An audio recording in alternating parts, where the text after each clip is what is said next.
Namaskar, good morning. You are watching Rajya Sabha Television. I'm Smriti Rastogi with Breakfast News. Let's begin the bulletin with the headlines.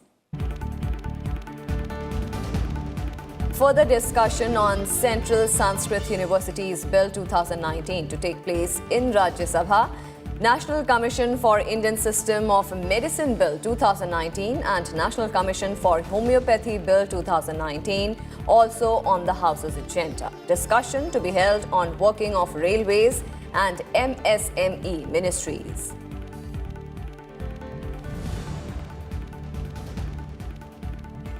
Direct Tax Vivad Se Vishwas Bill 2020 listed for further discussion in Lok Sabha. IIT Laws Amendment Bill 2020 to be introduced.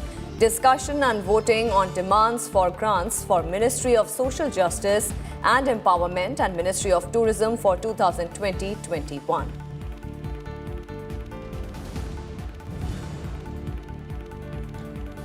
Government says ready for debate on Delhi violence after Holi. Law Minister Ravi Shankar Prasad says restoring peace and normalcy in the capital first priority. Chairs of both houses to decide timing of the debate.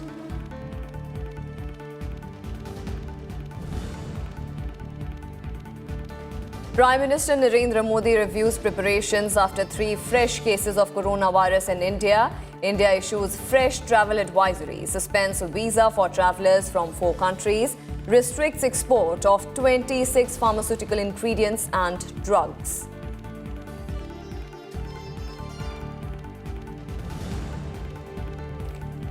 RBI says monitoring coronavirus impact on financial markets, ready to take action. US Central Bank slashes interest rates. World Bank commits $12 billion in aid for developing countries grappling with the spread of virus.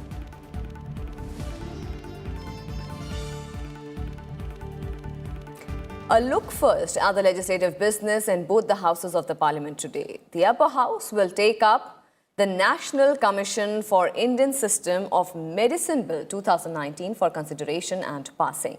The bill aims to provide for a medical education system that improves access to quality and affordable medical education, and also promote equitable and universal healthcare that makes medical services accessible to all citizens.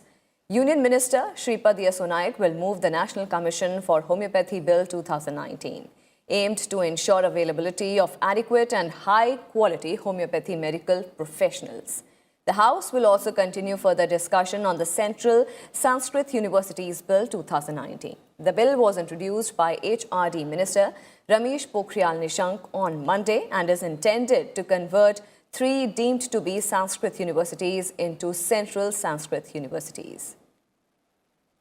Also listed in today's agenda is discussion on the working of the Ministry of Railways. The discussion will be raised by Trinamool Congress MP Derek O'Brien, and another discussion on the working of the Ministry of Micro, Small and Medium Enterprises, which will be initiated by DMK MP Tiruchi Shiva. And Lok Sabha too is slated to take up a number of bills today. The Direct Tax Vivad Se Vishwas Bill 2020 is listed for further discussion in the Lok Sabha. The Indian Institutes of Information Technology Laws Amendment Bill 2020 is listed for introduction today. The bill aims to amend the Indian Institutes of Information Technology Act 2014 and to amend the Indian Institutes of Information Technology Public-Private Partnership Act 2017. The House will also take up discussion and voting on the demands for grants under the Ministry of Social Justice and Empowerment for 2020-21.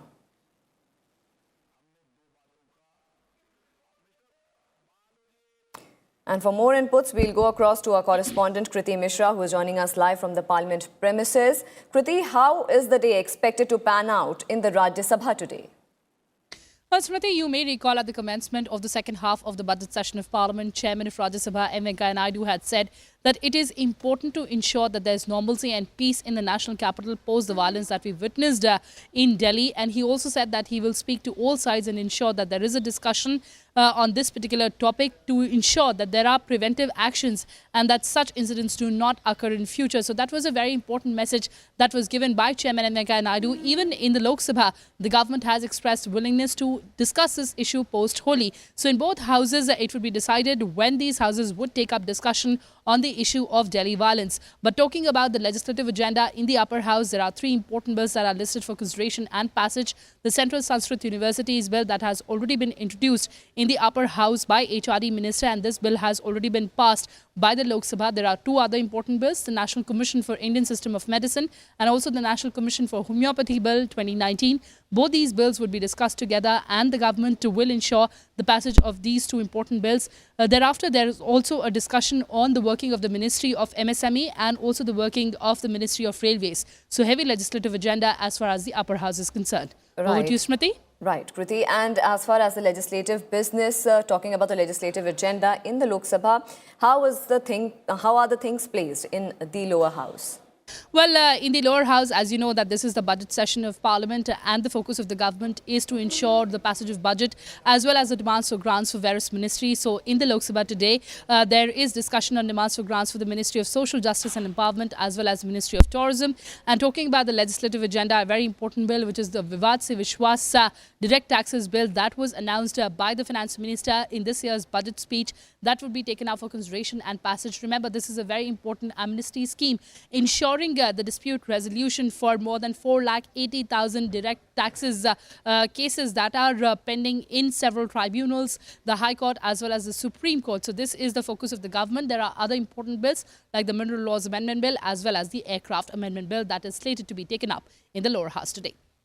All right. Thank you so much, Kriti, for joining us and giving us all those details from the Parliament premises. So remember, important legislative business slated to be taken up in both the houses of the Parliament today. And a look now at what happened in the Rajya Sabha yesterday. The House proceedings were stalled for second day yesterday following opposition protest over Delhi violence. As proceedings of the upper house began at 11 a.m., opposition members started protesting over the issue. As the uproar continued, Chairman M. Venkaiah Naidu said he would have no option but to adjourn proceedings if members did not want to run the House. Amid the din, Chairman Naidu adjourned the proceedings till 2 p.m. This is the reason I am not immediately accepting for discussions, because I know what is happening, what is likely to happen, and the way things are happening now. I adjourned the House to meet at 2 p.m. today. And when the House met at 2 p.m., opposition members continued with their protest against the government. Deputy Chairman Harivansh repeatedly urged for the order in the House, but in vain. However, amidst noisy scenes, the Deputy Chairman adjourned the House till 3 p.m. As soon as the upper house reassembled at 3 p.m., Deputy Chairman Harivansh said that the timing of the discussion could only be decided after consulting Chairman Naidu. Chairman साहब ने इस बारे में अपनी बात कही है कि कब बहस हो, इस पर आप सबको तय करना है। उसमें महत्वपूर्ण सुझाव माननीय एलओपी का होगा। इस पर बहस नहीं होगी, लेकिन इससे रास्ता निकले, इसमें माननीय एलओपी की बड़ी भूमिका है, सारे सदन के लोगों की भूमिका है। मैं पुनः आग्रह करता हूं कि वो अपनी बात पूरी करें। Leader of opposition in the Rajya Sabha, Ghulam Nabi Azad, appealed to the government for a discussion on the issue at the earliest. He said the discussion should aim towards ensuring that such an incident does not recur. हमें चर्चा करनी चाहिए, हमें लड़ाई नहीं करनी है कि दोबारा इस तरह की कोई घटना देश में न हो। सब रिस्पांसिबल लोग हैं, सब जानते अपनी अपनी जिम्मेवारी को, पार्टी की जिम्मेदारी को भी, अपनी सदन की जिम्मेवारी को, और देश के प्रति हमारी और समाज के प्रति हमारी जो जिम्मेदारी है उसको सभी जानते हैं। अगर हम अभी एक हफ्ते के बाद चर्चा करेंगे तो ये फिर 10 दिन बाद, 12 दिन बाद फिर एक नॉन इशू, नॉन इवेंट रहेगा। यहाँ के जो भी घटना में मारे गए बहुत बुरा हुआ, और उनके प्रति, उनकी आत्मा के प्रति हमको वो भी करना चाहे तो हमको पार्लियामेंटेरियंस को उस तरफ के या इस तरफ के अपनी जिम्मेदारी से भागना नहीं चाहिए। Leader of the House, Thawarchand Gehlot, said that the government is ready for a discussion on the issue at a timing ascertained by the chairman. सरकार इस विषय पर चर्चा करने के लिए तैयार हैं। जब भी सभापति कार्यक्रम तय करें, चर्चा का समय तय करें, हम चर्चा करने के लिए तैयार हैं। हम जिम्मेदारी के साथ कह रहे हैं, हम इधर उधर भागने की कोशिश नहीं करते हैं। सरकार चर्चा के लिए तैयार है। Congress leader Anand Sharma said, as the leader of the House and the leader of the opposition are of the same view, the discussion should be scheduled for 11 a.m. on Wednesday. आप आरंभ करें 11 बजे से, चर्चा हो, देश सुने और सब कुछ ठीक हो, यही हम चाहते हैं। However, amidst noisy scenes, Deputy Chairman Harivansh adjourned the House for the day.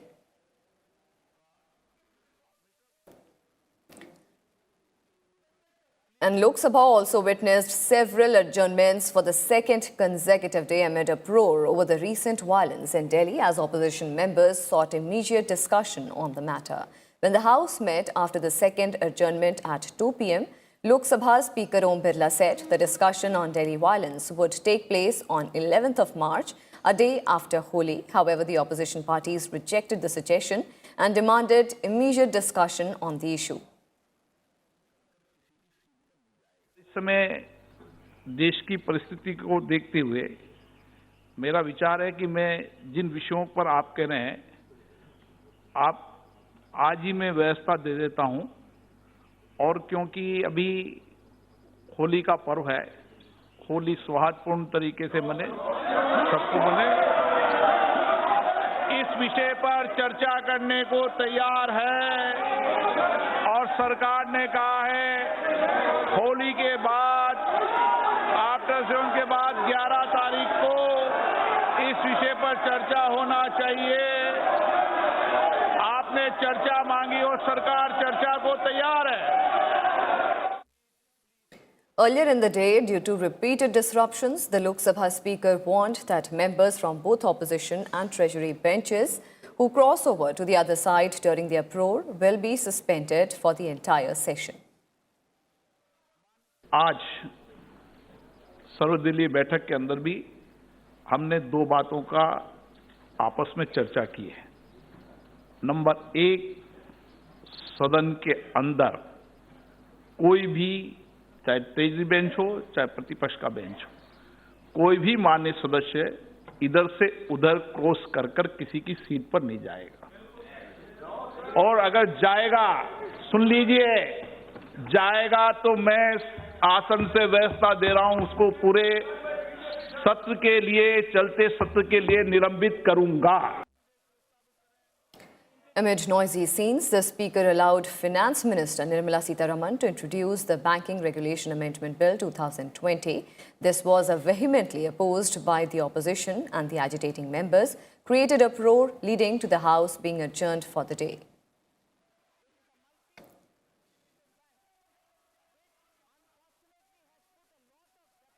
The department-related Parliamentary Standing Committee on Industry submitted its report on Tuesday. In its 299th report related to the Ministry of Heavy Industries and Public Enterprises, the committee said the automobile industry needs government support in the current scenario. The committee recommended that GST rate may be reduced to a lower slab, at least till the revival of the auto sector. The panel also suggested allowing import of lithium-ion battery cells at nil duty to bring down the prices of the EVs. The 297th report for demand for grants pertaining to the MSME ministry was also tabled, in which a recommendation to explore artificial intelligence for strengthening the MSME sector was made. The committee also recommended that MSMEs should be allowed to have only one unified GST registration applicable in all the states. The committee said that the target of becoming $5 trillion economy by 2024 can be achieved by exponential growth of MSME sector. Meanwhile, in its 298th report pertaining to the Department of Public Enterprises, of Heavy Industries and Public Enterprises, the Standing Committee expressed concerns over the gradual decline in the number of permanent employees in CPSEs. The panel suggested the state-owned firms to promote jobs and desist from engaging workers on a contractual basis.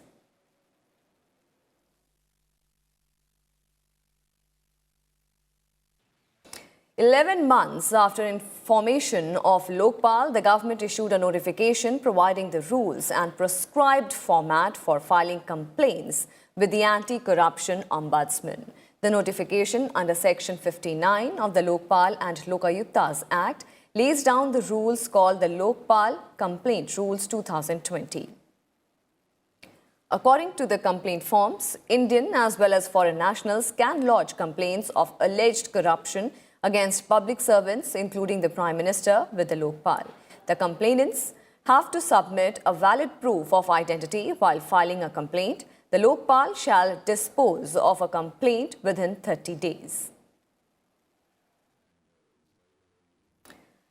And with that, it's time for a very quick breather. More news and updates on the other side. Stay with us.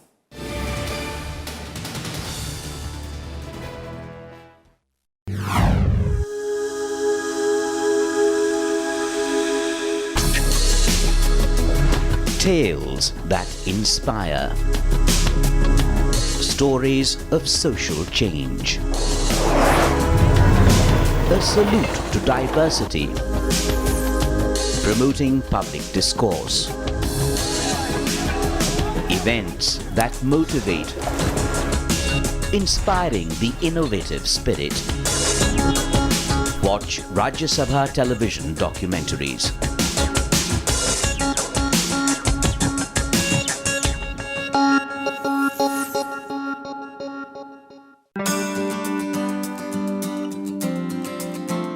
What is Panel of Vice Chairman? Panel of Vice Chairman in Rajya Sabha consists of senior MPs. In the absence of presiding officers, a member from the Panel of Vice Chairman presides over the proceedings of the House.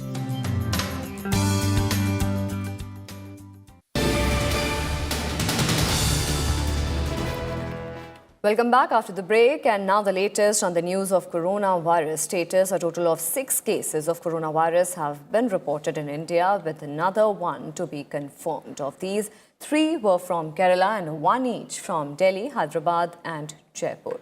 The Kerala cases were reported in February, while the Delhi, Hyderabad and Jaipur infections were confirmed this week.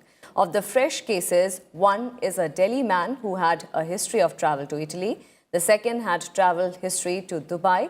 On Tuesday, an Italian tourist in Jaipur also tested positive. Meanwhile, the Italian tourist's wife has also tested positive for the virus yesterday. Her sample has been sent to Pune for confirmation. Now, the authorities are rushing to identify all those who have interacted with the positive cases.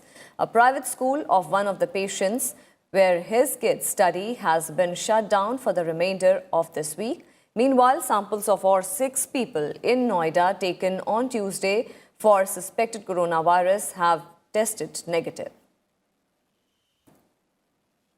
And Prime Minister Narendra Modi has said there is no need to panic and all states and centre are working together to contain the spread. In a series of tweets, Prime Minister Modi also shared a graphic on what measures can be taken to protect oneself from being infected by coronavirus. The Prime Minister also held an extensive review meeting to look at the coronavirus situation in the country.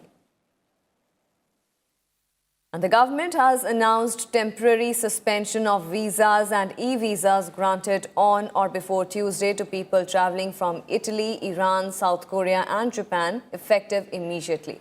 The Indian government has said in a fresh advisory that those requiring to travel to India due to compelling reasons may seek fresh visa from nearest Indian embassy or consulate.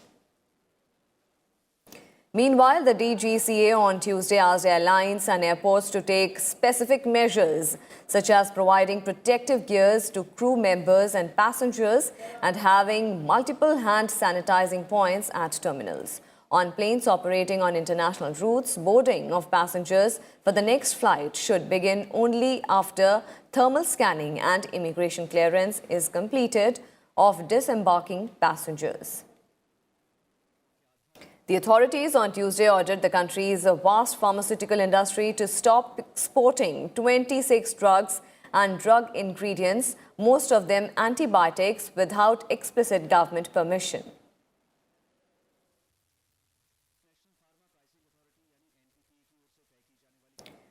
And the deadly coronavirus outbreak has claimed over 3,100 lives across the world. According to the World Health Organization, there are 89,527 confirmed cases and 3,056 deaths reported globally in 67 countries. The coronavirus death toll in China climbed to 2,943 with 31 more deaths. 125 confirmed cases have been reported, the lowest since the virus outbreak in the country. All the deaths were reported from Hubei province and its capital Wuhan, the epicenter of the virus.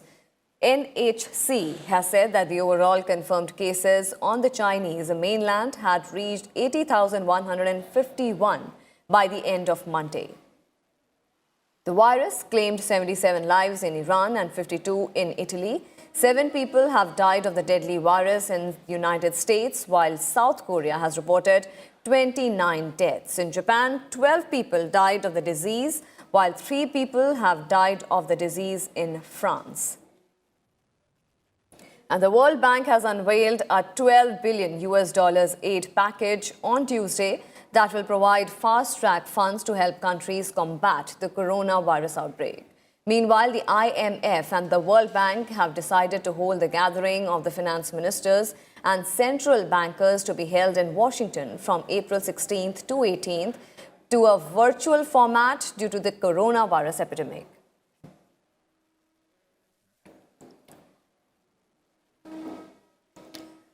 And some more developments. According to the White House, in the first known call between an American president and Taliban, US President Donald Trump spoke to the deputy Taliban leader, Mullah Abdul Ghani Baradar, on Tuesday and discussed progress towards achieving peace in Afghanistan. During the call on Tuesday, Trump emphasized the need to continue the reduction in violence, which made possible the signing of the historic United States-Taliban agreement on 29th of February. Meanwhile, Trump said that they had a very good talk. The call comes just days after the US signed the peace deal with Taliban in Doha.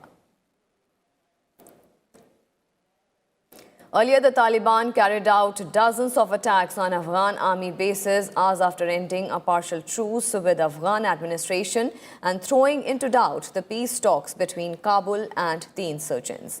The intra-Afghan negotiations are due to begin from March 10th, but Afghan president's refusal to agree to the prisoner swap clause in the peace deal has cast a shadow on the negotiations. In the last 24 hours, the Taliban conducted 33 attacks in 16 of the Afghanistan 34 provinces.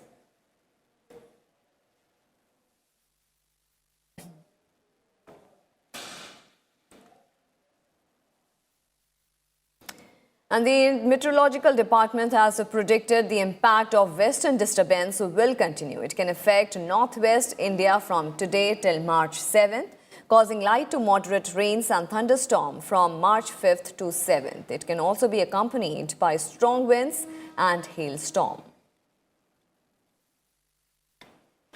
Western Himalayan region बोलेगा तो ये जम्मू कश्मीर हिमाचल प्रदेश उत्तराखंड वो सब उनके साथ साथ even Punjab, Haryana, Chandigarh, Delhi and even northern parts of Rajasthan and your UP, all these areas and even central parts may be even thunderstorm activity along with hailstorm होने का भी संभावना है. Even isolated type of heavy rain or snowfall, especially Jammu Kashmir, Himachal Pradesh and Uttarakhand, ये सब area में even isolated heavy intense activity का भी संभावना है.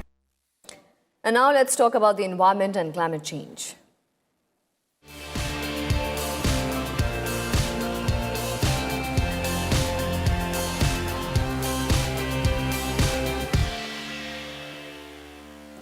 Almost half of the world's beaches will retreat significantly by the end of the century because of climate-driven coastal flooding and human interference. Latest research by the University of New South Wales, Australia, found that by 2100, rising sea levels will lead to erosion and increased coastal flooding, endangering wildlife and also inflicting a heavy toll on coastal settlements. Further, measures by governments to mitigate against the damage are predicted to become increasingly expensive and, in some cases, unsustainable. In 30 years, erosion will have destroyed about 14% of beaches. Research also predicts that the situation will worsen in the second half of the century, washing away more than 25.7% of the Earth's beaches. Sea level rise is exacerbating problems caused by the construction and barriers on the shoreline, such as buildings, roads or dams, which have changed the natural replenishment cycle of the sandy beaches.